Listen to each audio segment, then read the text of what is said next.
Hello, YouTube. Welcome. This is going to be a discussion. I'm Black Thor, Ryan Taylor, and we also have here. I'm DadLifting, Heinz Howard, coming to you live from my basement. Not actually live, by the way. This is all pre-recorded. That's But through the magic of the internet, it'll sure seem live. Yeah, you're right. All right, and so just so you all know, we're going to be discussing today like kids lifting or young people lifting and getting into lifting and sort of what our thoughts are about the stigma surrounding it and safety, reasons for, maybe reasons like against that people might have, or some of the concerns, and sort of try to dispel some myths and perhaps give some additional insight based on our experiences or our understanding of a variety of things. Just for background. What makes you an expert, Ryan? Tell us. Well, so I'm a high school math teacher. I compete in powerlifting. I previously competed in bodybuilding, although that's a whole other thing we'll get into later. I do not like bodybuilding, but that's a personal preference based on just the whole everything. But I also worked with students and worked with the football team and done weight training working with students and been able to see very positive outcomes that we'll be discussing today from training specifically, but with educated guidance. Right. And not to like step on anyone's toes, but a lot of people have a lot of additional concerns that are not necessary and are preventing a lot of the positive benefits, I feel, from lifting. Sure. Because they're trying to err on the side of safety, but in a way that makes it actually less safe. Right. So that's my perspective here. And makes sense. Yeah. So, I mean, what makes me an expert is I have a sample size of 3 children in my house. And I have a garage gym. So I have my own lab and a sample size of 3. And that's basically the extent of it. So I've got a kid who is 14, one who's 12, and one who is 9. And so just as they've grown, trying to introduce them to different things about fitness and nutrition in the garage, I feel like I've gained a little bit of wisdom to pass along, and maybe some at least anecdotal evidence stuff that I've seen that works and what doesn't work in terms of motivation. And it's pretty interesting to get into the differences between the kids and how external motivation sort of drives one, and then that falls off pretty quickly. And then the ones that are more internally motivated, they stick with it. So we'll get into that sort of thing. All right, awesome. So like we said, we're going to be discussing young people lifting, and I, for one, am very much in favor of young people lifting, but again, under some sort of a structure. They have to understand what form is supposed to look like. And I would want to first jump in by saying that there are a lot of myths around squatting, for instance, sure, that have negative long-term impact for a lot of people. A lot of the things like don't squat so that your knees pass your toes. A lot of those sorts of things are really detrimental because of the limited mobility that training like that creates. So like when I worked with football, we always squat to depth. I made sure that it was squatting to depth. Sure. So that the tendons are getting stretched under load, because you don't have control over how far your knee ends up getting bent. If you're out there on the field, you can't just stop at 100 degrees. You're going to be, having a deeper angle. So making sure that you strengthen throughout that entire range of motion is really critical. So at that age, do they have concerns about lifting? So when they're in high school and like a football program, is there pushback to like even getting involved with weights? Well, I mean, they are in the weight room, but a lot of them don't really know how to train, and a lot of them get a lot of poor guidance from a lot of outdated understanding. I mean, like with the knees passing the toes, right? And then just because, a lot of injuries happen when your knees are, your knees pass your toes, but that's due to depth. But if you're constantly in that space and you're constantly having good full depth, you don't have that same sort of issue. A lot of it goes into just like the constant remodeling that young bodies are in, right? Like when you Right. break something, you remodel, you're healing. And if you're always remodeling, which is what growth is, right? You're constantly rebuilding, you're constantly restructuring. If you're building in that mobility throughout that time, you end up with a much stronger and more flexible frame.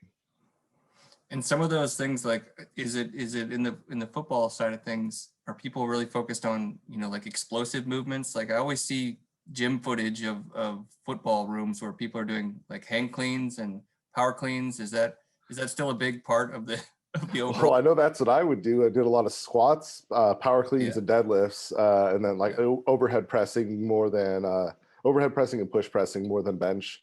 right. Sort of dispelling a lot of the typical gym bro-y stuff, because Yeah, if you squat high, I'm going to give you hell for it, just to make sure that you're like not just getting that ego gloat for a yeah. poor lift.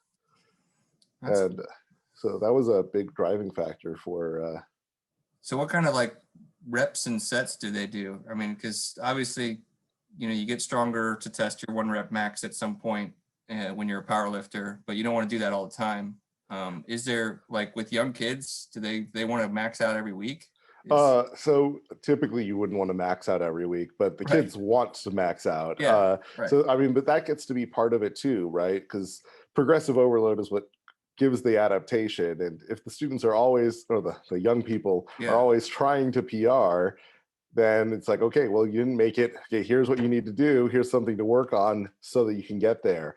And a lot of the kids, they'll have a lot of heart when they're like, oh, they're chasing somebody. Like, had a couple of boys who were like going back and forth trying to get a better deadlift, and that sort of competition was a huge driver for them throughout the season. Yeah. So That's it's cool. Yeah. just I mean, translating it to my youngest, he was like that. So at an early age, like you understand the concept of being strong, and it's measured by how much you can lift by a number. mhm. Pick up, this is how much I can pick up off the floor, and Tommy down the street, he can't pick up that much, so I'm stronger, right? And that's very very ingrained in the culture somehow. I don't know where it comes from. Maybe it's mostly boys, just because that's what I've seen, but I'm sure it's across anyone that's in a gym competing with people.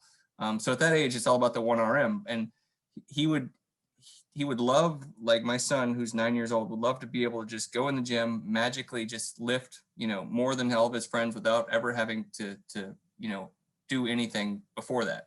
Like just go in there and I'm strong just because I'm strong. And so that teaching him the process of you have to learn how to do something first, well with form, and then you got to do high rep sets, like at least 5 or 6, over many sets of that, and then sort of build that over weeks and consistency. So all that stuff is really hard to teach someone when they get frustrated that they can't just go in and lift more than everybody else day one. So the external stuff is a real trick. Yeah, well, the external is a really good motivator too at the same Yeah, time, just it because can be you for have sure. a measuring stick, right? Yeah. It's Well, you not got to just like, understand how to make the measuring stick go up. It's not just magic. no, but that also comes into it a lot more than people give credit, is the skill side of Sure. of 1 RM, of a successful 1 rep Yeah. max. 1 RM is 1 rep max for those of you Sure. who are uncertain. But it's a huge skill, like learning how to brace yourself, learning how to turn on certain parts of your body and Yeah. grit through things. It's a difficult skill. It takes a lot, because Yep. it's exhausting. It's like emotionally exhausting for some grinders. And so I guess maybe getting back to the original thing. So I've read a lot about, I mean, I'm not an expert, I'm not a doctor, but the guys like Barbell Medicine's online with a bunch of stuff about kids. And the little that I picked up from listening to their podcasts and things is that young bodies are very resilient to physical Mhm. activity at a very early age. Oh yeah. They recharge much quicker than adults. And then there's no real evidence, I guess, that says that there's any negative effect of putting a 8-year-old kid under some load if it's done appropriately. And so I think that's about the time when my youngest started to try some things in the gym, but he hasn't been consistent. He's not like one of these, you see these like baby powerlifters online, and it's Oh yeah, I actually know a couple of them. Pardon the yeah, chair. There's one who's Jordan. I'll put his right. Instagram on the screen. He's great. We actually met him at our first powerlifting meet. We met him and his family. Yeah. And then there's another Happy Luma. Happy Luna? Happy Luma. Luna? Luma? Yeah, Happy Luma. And we've seen her at the gym, at our gym before, because they're all in Northern California. And I mean, it's great. Like just getting to like watch because they're having fun. And that's Yeah. the thing, is they're having fun. Or even like Dan Green, I was at a Boss of NorCal a couple of years back, and Dan Green's son did an exhibition deadlift, because I mean his dad's Dan Green. Yeah. You know, it's one of those things where a lot of kids will get it, they'll have fun with it. You know, there's a lot of misconceptions about weights always having to be hardcore, right? And that's what we see from a lot of the young people getting into it, is that, well, it doesn't have to be hardcore, it doesn't have to be extreme. Like, you know, it's a world record for a 6-year-old, you know, it's 80 pounds. It's not like it's a tremendous amount of weight, if you really start to think about it. And it's a lot of it just comes down to the perspective, I feel. And it's like a fear, but that's cultural, right? We've trained ourselves, our society and culture has trained us to think that it's super hardcore to lift. Oh wow, weights. And you'll overload your joints, and you'll hurt your knees or your back, or you'll hurt something. Yeah, just by doing this act. It's just weird. And it's, well, the weird thing is the way that a lot of training is perceived. Like, oh, free weights are seen as being so dangerous, and machines are seen as like a safer option. Oh, you won't get as much gains, but it'll be safer. I'm actually like 2 weeks out from getting surgery on a hernia that I've had for like 6 years now, but I'm pretty sure I got it from doing leg press. Because I used to leg press more than I would squat, and I would leg press all the time, do heavy loads, and I didn't know how to brace properly yet. So I didn't have the skill trained in. It took me until I was squatting past 600 pounds before I got any sort of, considerable injury from squats. So just the comparison, it's like, and even then it's a torn hamstring. It wasn't fun by any means, or not torn hamstring, torn quadriceps. It wasn't fun, but like, I was still able to work. I didn't require surgery or anything, and now I'm actually having to get surgery for the damn hernia. So the comparative, one of them can heal on its own, and it was 605 pounds that needed to be there to rip the quad. So there's other things too, like that it'll stunt your growth. I don't think there's a lot of evidence to that. Same with coffee. Well, I mean, I've been drinking coffee since I was a freshman in high school, and grew 8 inches since I started drinking coffee. Got taller than my dad and my mom. Like, what, 4 inches taller than my dad? So you probably tower over me, for sure. I'm only 5'9", but my wife's 5'9". I'm 6 feet tall. Wow. So we talk about statistics, like, well, she's like 94th percentile. I'm like 82nd or something. So I'm 5'9", she's way taller. My brother's 6'5". So oh my goodness. He's like a giant. My son's like 5'8". He's almost my height. He's 12. So I'm gonna be surpassed, but that's all right. Oh yeah, I mean, that's like what you hope for, right? Yeah, for sure. Another thing I learned with the kids is, so I could get them onto like a program where we could get consistent for like 3 times a week, doing just 3 exercises for 5 sets of 5, squats and like pull-ups with bands, just like a few basic things, and we could get it boiled down to just a few things, and they could get consistent with it for a while. But then you'll skip a few sessions, we'll go on vacation, something will happen, and you get out of the groove. And so the second thing that they learned, which can translate to older lifters, is they just lost. I mean, they come back in and they try to lift what they were lifting before, and it's not there. So it really is like important to stay consistent. I mean, you can certainly get it all back pretty quick, you get back after it, but it does go. And so that's another thing that they've learned early on. It's like, I can make progress. And then if I stop, that progress won't still be there. 5 weeks from now, you got to keep after it.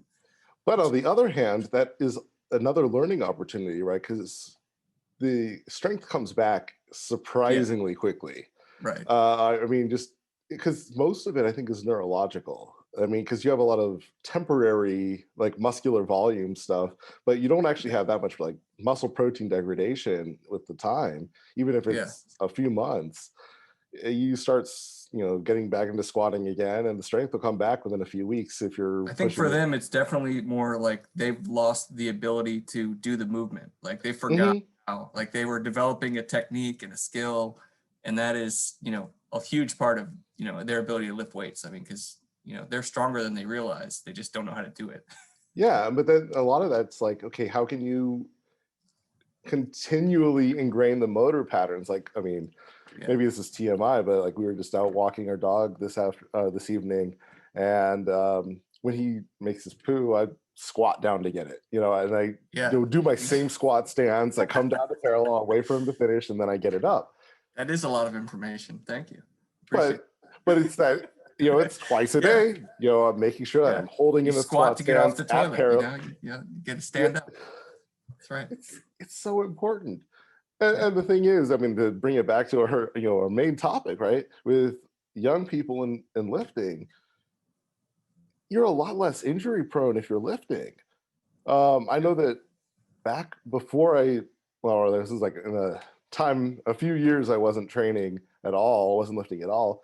I threw out my back completely, like grabbing my belt off the ground, and I was like had to go to the doctor, and it was like, yeah, it's all like it's bulging, and it's just like, are you serious? I literally reached down to grab my belt, and now it's like, okay, like if I get hurt or whatever, I'm like everything's strong enough to keep going. Like I say, like, okay, if I get hurt and if I get hurt, let's say in my 50s, and I'm reduced down to 40% of my strength, what's that 40% going to be? Is it going to be 40% of somebody who's twice as strong as the average person, or is it going to Yeah. be 40% of somebody who's already 80%?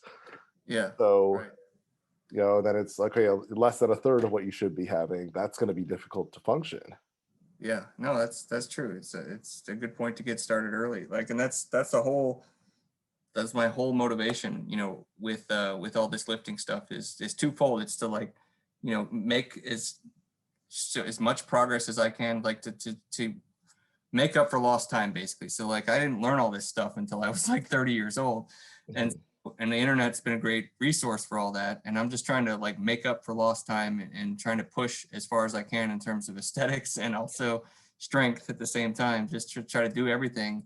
But then number two, it's to make sure my kids get access to that wisdom, much sooner than I did, if they want it. I mean, I'm not going to like force them to lift weights if they don't want to, but just knowing that progress can be made if you want to, and it's just understanding some of that stuff is really important to me. So that's kind of like the driving force behind a lot of the things. Obviously, it's selfish because I feel good and it's great to be strong. It's also, I think, important for the kids to see that dad's being a little bit more disciplined or whatever. So that's sort of that's really important for sure, because you want to be as when you start to sort of decline as an older person, you want to have as much muscle mass as you can. Yep.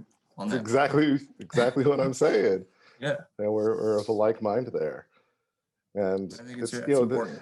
You want to be able to get up when you're old. oh, absolutely. And I mean, that's something too, right? Like, it's always such a strange thing when I tell people everyone should be able to squat their body weight. You can get out of bed, you can walk, you're on one foot, you have your entire body weight on one foot, but if you're squatting, you have both feet on the ground. So each leg is independently able to move your entire body weight. So you should be able to squat body weight. Throw body weight on your back, you should be able to move it. It's all about just training like your nervous system through it, but your body handles that load. Yeah, all the time. So it's really sort of one of those things that becomes like an interesting thought experiment for people, because, oh yeah, wait, I have like gotten up out of a chair with only one foot on the ground. Well, then the strength is there, and it's one of those things. Well, I mean, that also translates over to like when people are overweight and they're concerned about lifting, but a lot of people who are overweight are incredibly strong. If you're overweight and mobile at all, Yeah, there you have a huge base. that's true. Absolutely. Maybe that's why I'm so strong today. I was overweight at some point. I've been overweight. Gosh, doctor was saying I'd have to get the 180 to not be overweight. Yeah. I don't even. It's been so long since I've been even in the 180s, let alone 180. When you were a bodybuilder, how lean did you get? So when I weighed in, I was 204. Nice. I mean, I continued to deplete. I did not know how to prep at all for bodybuilding. Like in retrospect, there's so many things that I like. I mean, I learned that weekend after I like had my after show refeed, and then I like went and got a bunch of burritos and like I puked up right away, and like then the next day we just like went to like all the fast food places and just kept binging. And then I put on like 20 pounds in a day, but I looked so much better like on that Sunday. Like the show was on Saturday, Sunday. Oh my gosh, I looked so because I was like all filled out. I mean, all the sodium from all the fast food, veins everywhere. Because when you're so in bodybuilding, if you're novice, um, it's like heavyweight, super heavyweight, it's all the same. So once you pass the like 198 pounds or whatever, that's 90 kilograms, it's all the same. So it didn't really make a difference that I was like 204 as opposed to being, Yeah. 214, 220. Huh. But that's how a lot of, I mean, Yeah, there's a lot of science behind all that stuff, and yeah, it's one area I haven't gotten into, but it seems like a lot of work. it's a lot of fun. I mean, well, then for me, I Yeah. love water cutting. So, people were telling me before our first powerlifting, don't do a water cut. I did a, dietary cut, and then I dropped about a gallon the day before. Wow. Made it in by 0.05 kilograms. So the smallest increment on the scale Wow. was how much I made weight by. But like we competed in USPA, so we had a 24-hour weigh-in. We were there first thing in the morning. So immediately after, went and got Taco Bell and Yeah. puked, and then once I started to rehydrate, and like I've been taking like